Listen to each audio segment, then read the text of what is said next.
E aí galera, beleza? Aqui é a Liara do canal Liara Programadora e hoje eu vou ensinar um pouquinho sobre programação. Bom, eu vou explicar sobre programação utilizando JavaScript.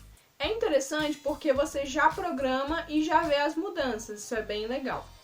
Para entender um pouquinho de JavaScript, a gente precisa entender como a web tradicionalmente funciona.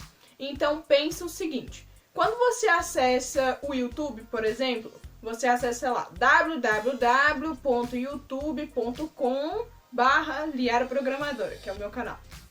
E o que acontece quando você digita essa URL no seu navegador? Existe uma máquina, um computador, que a gente chama de servidor, onde está armazenado todos os arquivos que são os arquivos do site. Lembra naquele vídeo que eu expliquei para vocês um pouquinho sobre HTML, CSS e JavaScript? Então, é um conjunto de arquivos desses e outros arquivos também que compõem sites como o YouTube, por exemplo.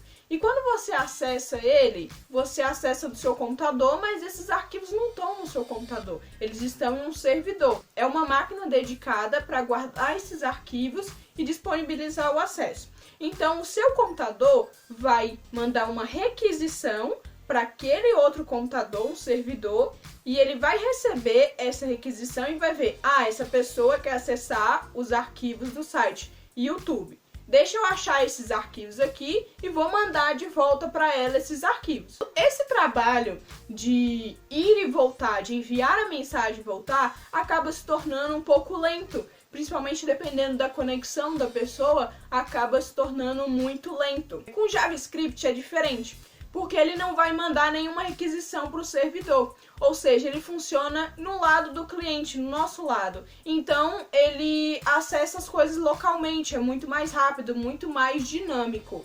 Todo mundo aí tem rede social, certo? Todo mundo tem um WhatsApp da vida, tem um Facebook, um Instagram, alguma coisa aí você deve ter.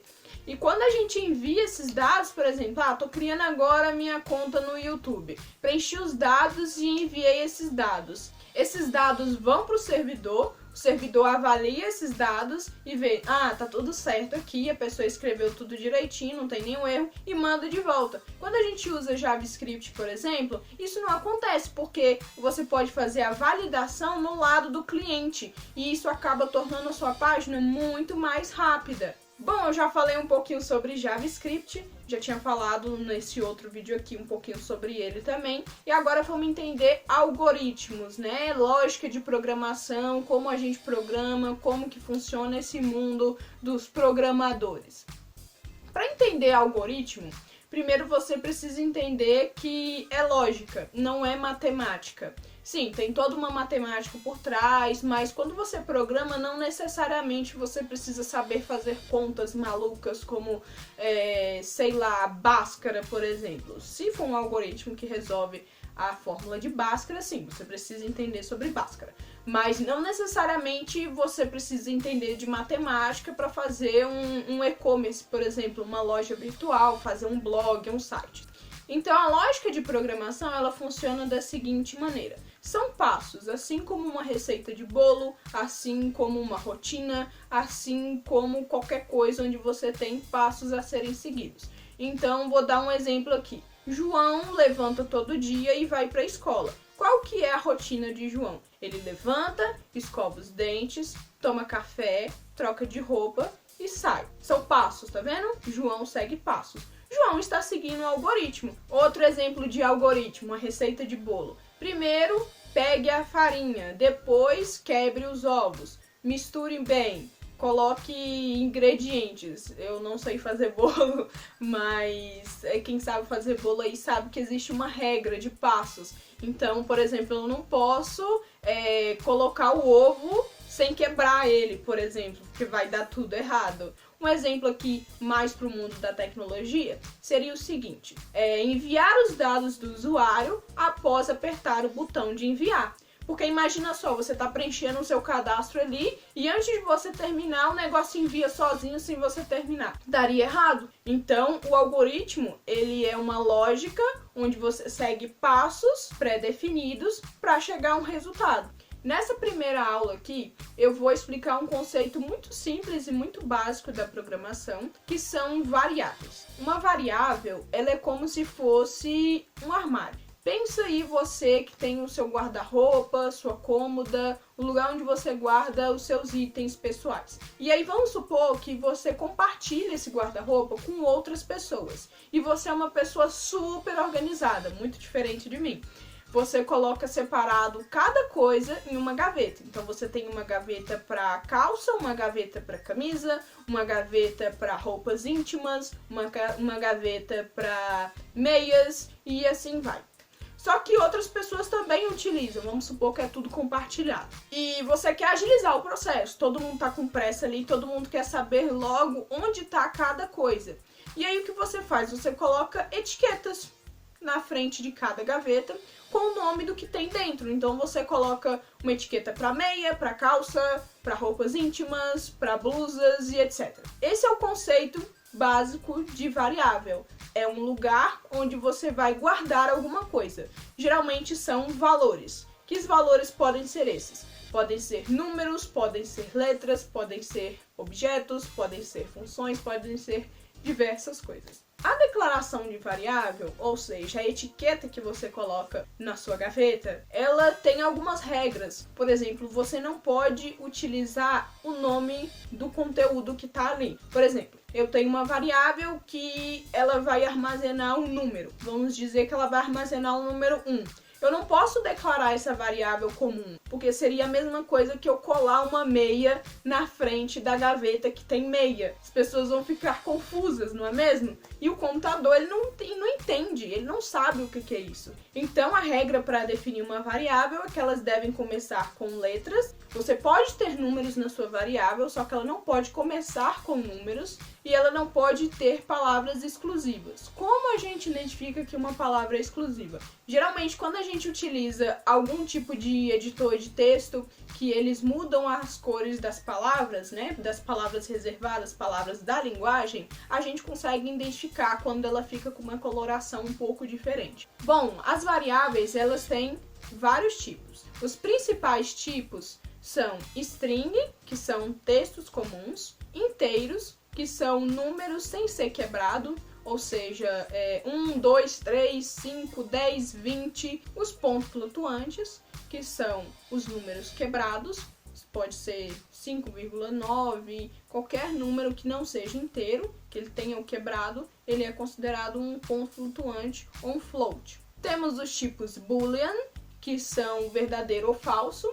Depois, quando a gente aprender um pouquinho mais sobre condicionais, testes, a gente vai compreender melhor a utilidade deles. Arrays ou vetores, que são uma fila de valores ordenados um atrás do outro. E esses arrays, eles podem ser de vários tipos. Então, posso colocar uma string, posso colocar um integer, posso colocar um boolean, posso colocar diversos valores dentro de um array. Ele é basicamente uma variável de variáveis. Uma variável onde você consegue colocar várias variáveis dentro. Bom, chega de teoria, bora escrever alguns códigos. Vem comigo! Aí aqui no caso, gente, eu tô no site, que eu vou colocar o link na descrição para vocês estarem acessando, que você consegue escrever JavaScript aqui sem necessariamente precisar de instalar nada, você não precisa cadastrar nem nada, é só acessar e começar a escrever os códigos. A gente viu um pouco sobre variáveis, certo? Para declarar uma variável, a gente utiliza a palavra reservada var. Lembra que eu expliquei um pouquinho sobre variável, que você não pode declarar o nome de variável como uma palavra reservada? Então, var é uma palavra reservada, então você não consegue criar uma variável com esse nome, a menos que você modifique ela e se torne um pouquinho diferente. Por exemplo, se eu coloco aqui var, ele deu um erro aqui. Ele falou aqui, unexpected keyword var.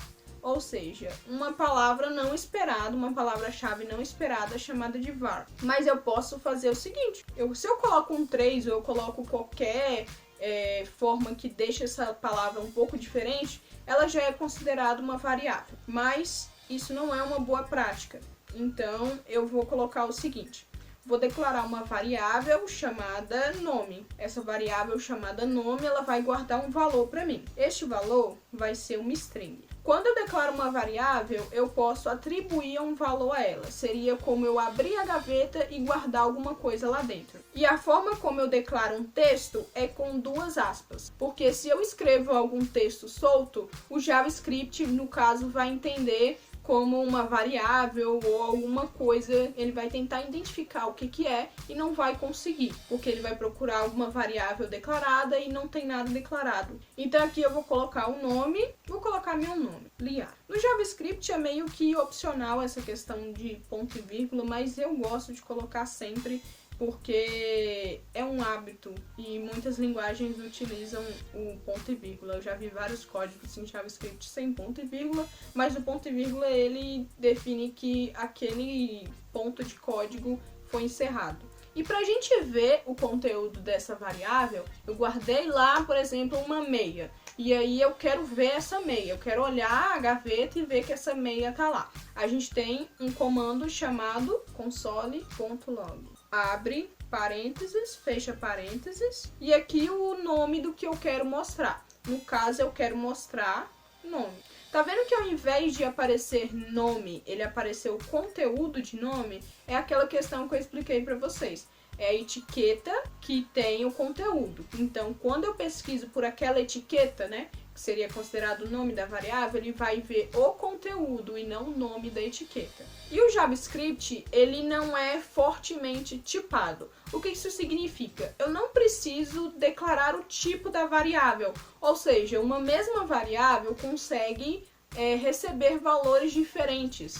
Então, eu posso criar uma variável que recebe nome, mas no decorrer do tempo, eu posso simplesmente fazer o seguinte. Nome não vai ser mais nome. Nome vai ser 10. Tá vendo aqui? Que legal que ele já mudou e já apareceu aqui? Então, ele não deu nenhum erro. Em algumas outras linguagens que são fortemente tipadas, como Java, C, acredito que C# também, você não consegue fazer isso aqui, que é atribuir um valor diferente a uma variável que já recebeu um outro valor, porque você já declara o tipo dela logo no início, quando você declara ela. Bom, já vimos dois tipos de dados aqui, já vimos string e já vimos integer.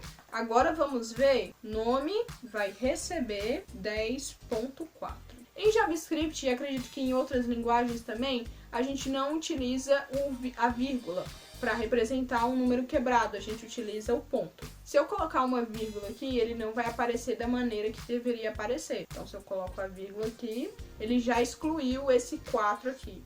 Já não aparece mais. Já vimos ponto flutuante. Agora vamos ver o tipo boolean, que é verdadeiro ou falso. No caso, em inglês, né? True, ele já apareceu aqui. Ou false. True é verdadeiro, false é falso. E por último, mas não menos importante, vamos ver array. Array, que seria aquela fila de variáveis onde eu coloco valores, ela funciona um pouquinho diferente na hora de declarar. Você abre conchete, fecha conchete e coloca um valor aqui. Então, posso colocar nome, ele apareceu um nome aqui para mim. E os próximos valores você coloca vírgula. Então, vou colocar aqui, vírgula 10. Tipos diferentes e um mesmo array, ele permite isso. O próximo vai ser 50,4. O próximo vai ser uma string abacate. E por aí vai, eu posso declarar vários tipos. E o que acontece? Como que eu acesso, por exemplo, esse valor aqui do meio? Como que eu vou acessar se ele está criando um atrás do outro? Como é que isso funciona? Quando a gente trabalha com array, é atribuído a cada valor que você vai inserindo um número. E esses números começam a ser contados do zero. Então, o primeiro valor tem o número 0, o próximo valor tem 1, o 2, o 3, o 4, o 5 e assim por diante. Então, se eu quiser acessar algum valor específico, eu preciso colocar o seguinte, nome, agora é um array, e eu coloco, se eu quiser acessar esse último índice aqui, eu preciso contar 0, 1, 2, 3. 3. Então, eu abro o conchete, fecho o conchete, coloco o número 3. e ele vai aparecer para mim exatamente o índice 3, o valor do índice 3. Se eu colocar aqui 0, ele vai aparecer o primeiro aqui. No caso, está aparecendo o nome, porque o primeiro valor aqui eu coloquei como nome, mas caso eu mude para Liara, ele vai mudar aqui automaticamente. Bom, gente, eu acho que é isso. Essa primeira aula aqui de introdução ao algoritmo utilizando o JavaScript. Espero que vocês tenham entendido. Qualquer dúvida pode estar colocando nos comentários, podem estar me mandando mensagem, que eu vou tentar ajudar vocês da melhor maneira possível. Se você gostou do vídeo, deixa um like, compartilha com alguém que você sabe que está aprendendo programação, está tendo dificuldade para entender tipos de variáveis, quer aprender um pouquinho de JavaScript, como funcionam as coisas no JavaScript, manda para essa pessoa. Se você gostou, dá um like, se inscreve aí embaixo, ativa o sininho também para receber notificação toda vez que eu lançar vídeo. Se você gosta do conteúdo, apoie o canal e falou!